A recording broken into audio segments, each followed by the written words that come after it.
Salam dan bahagia, Ibu Bapak Guru hebat dan praktisi pendidikan, dimanapun Anda berada. Kali ini, Ibu Bapak akan melihat contoh situasi pembelajaran di sebuah kelas tingkat sekolah dasar yang menerapkan pembelajaran berdiferensiasi. Mari kita saksikan bersama-sama.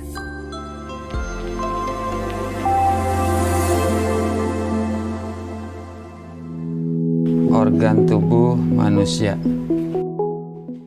Minggu ini, Pak Kasim ingin mengajar sebuah materi tentang cara kerja salah satu sistem organ tubuh manusia, yaitu sistem pencernaan.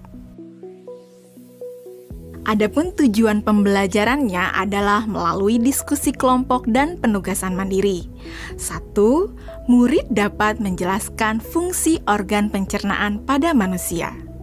Kedua, murid dapat membuat model dan menunjukkan cara kerja sistem pencernaan manusia.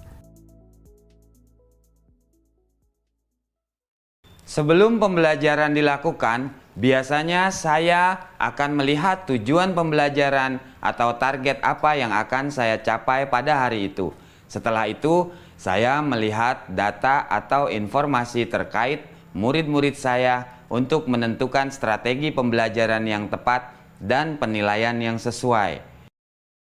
Saat merencanakan pembelajaran, Pak Kasim mempersiapkan beberapa sumber belajar yang menurutnya akan membantu murid-muridnya belajar sesuai dengan kebutuhannya. Sumber daya belajar yang disiapkan diantaranya adalah sebuah poster, berbagai bacaan yang memuat pembahasan tentang bagaimana organ pencernaan bekerja dari beberapa sumber. Ada yang berupa beberapa buku bacaan dengan tingkat kesulitan berbeda-beda, artikel sederhana, mengunduh sebuah video singkat yang sesuai dengan apa yang ia ingin anak-anak pahami, membuat kartu-kartu pertanyaan untuk membantu murid mengkonstruksi sendiri pemahaman mereka tentang cara kerja sistem organ pencernaan dengan menjawab pertanyaan. Sumber belajar yang beragam ini tentunya tetap sesuai dengan tujuan pembelajaran yang ingin dicapai, atau dengan kata lain mengimplementasikan diferensiasi konten.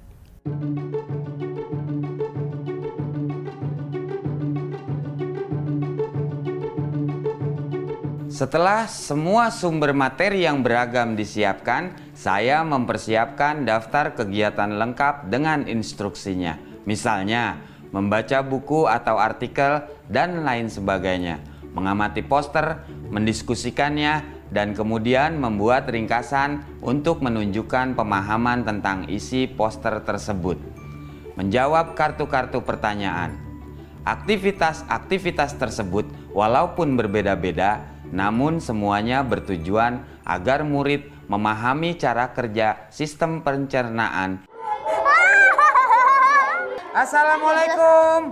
Bagaimana kabar kalian? Waalaikumsalam. Baik, Pak. Hari ini kita akan mempelajari tentang sistem pencernaan manusia. Saya, Pak. Di awal pembelajaran, Pak Kasim memberikan penjelasan kepada semua murid yang ada di kelasnya tentang tujuan pembelajaran dan konsep kunci yang ia ingin anak-anak kuasai.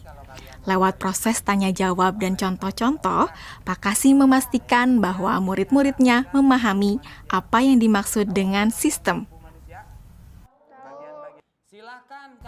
Pak Kasim meminta murid-murid bekerja dalam kelompok. Untuk penugasan kali ini, Pak Kasim telah mengelompokkan murid berdasarkan tingkat kemampuan murid membaca. Hal ini karena tugas pertama yang harus dilakukan oleh setiap kelompok adalah membaca materi bacaan terlebih dulu. Teks yang dibaca tiap kelompok sesuai dengan kemampuan membaca mereka. Selama proses murid melakukan kegiatan, saya mengobservasi dan memantau pemahaman murid-murid. Saya mendatangi tiap kelompok, mengajukan pertanyaan, dan memberi pertanyaan lanjutan kepada murid-murid yang memerlukan bantuan atau perlu diberikan tantangan lebih. Saya juga membuat catatan-catatan penilaian selama proses ini. Setiap jawaban murid, pertanyaan murid, saya perhatikan dan menggunakan informasi ini untuk menyesuaikan tingkat bantuan yang akan saya berikan pada murid atau berdiferensiasi proses. Sistem pencernaan adalah serangkaian jaringan organ yang bekerja untuk mencerna makanan.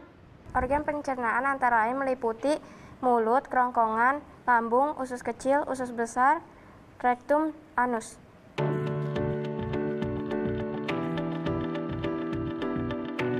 Sekarang silakan membuat model yang menunjukkan sistem kerja pencernaan manusia secara mandiri. Selama proses murid-murid membuat model sistem pencernaan, Pak Kasim berkeliling melihat pekerjaan murid untuk mengetahui sejauh mana pemahaman murid.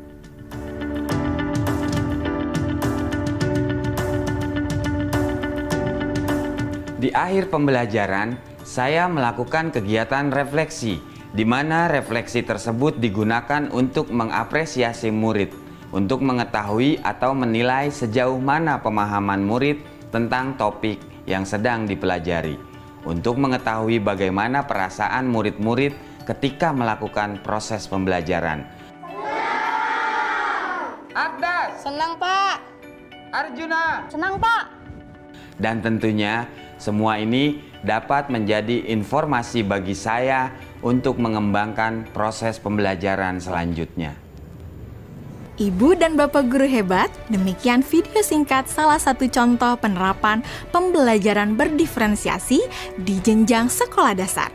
Tetap semangat, Ibu dan Bapak guru hebat. Salam dan bahagia.